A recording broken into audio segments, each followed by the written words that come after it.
Presented by Prakash Sahni Official.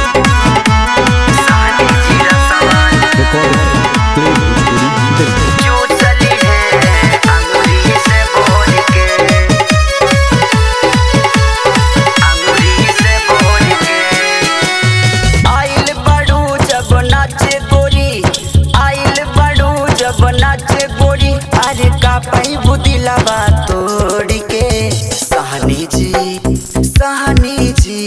सहनी जी रसवा चूसली है अंगूरी से बोर के।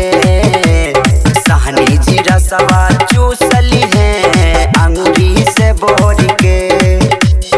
आइल बड़ू तू नाचे गोरी, आइल बड़ू तू नाचे गोरी, अरे का पही बुदिलवा तोड़ के। सहनी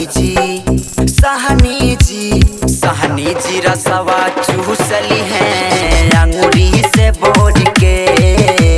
सहनी जी रसवा चूसली है अंगूरी से बोर के। अंगूरी से बोर के। सहनी जी रसवा,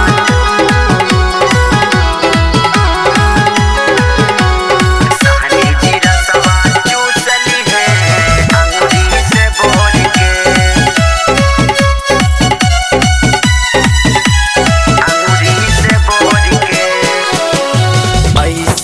जवानी के आदा बतोहर फूले से पहले भर गइल आम के टिकोरा।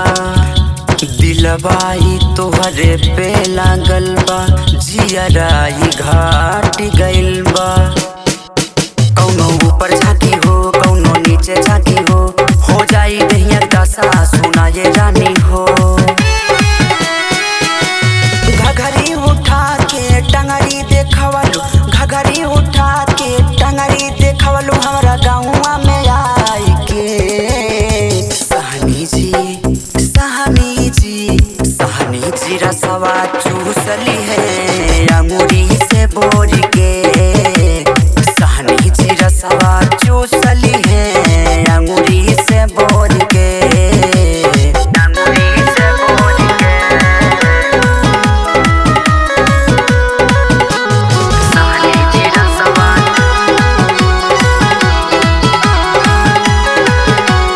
सहनी जी रसवा चूसली है अंगूरी से बोर के।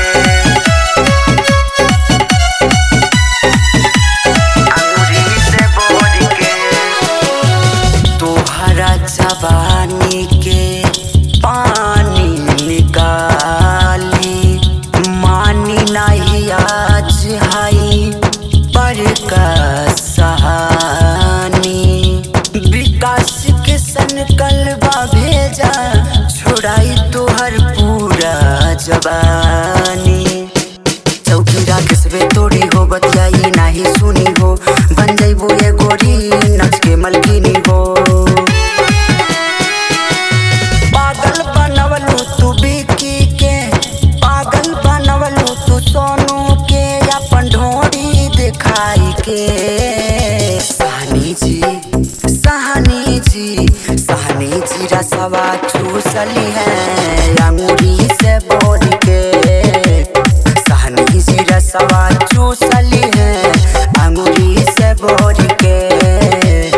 आइल बड़ू तू नाचे गोरी, आइल बड़ू तू नाचे गोरी, अरे का पही बुदिलवा तोड़ के। सहनी जी रसवा चूसली है अंगूरी से बोर के। सहनी जी रसवा चूसली है अंगूरी से बोर के। Recorded Play Bhojpuri Delhi.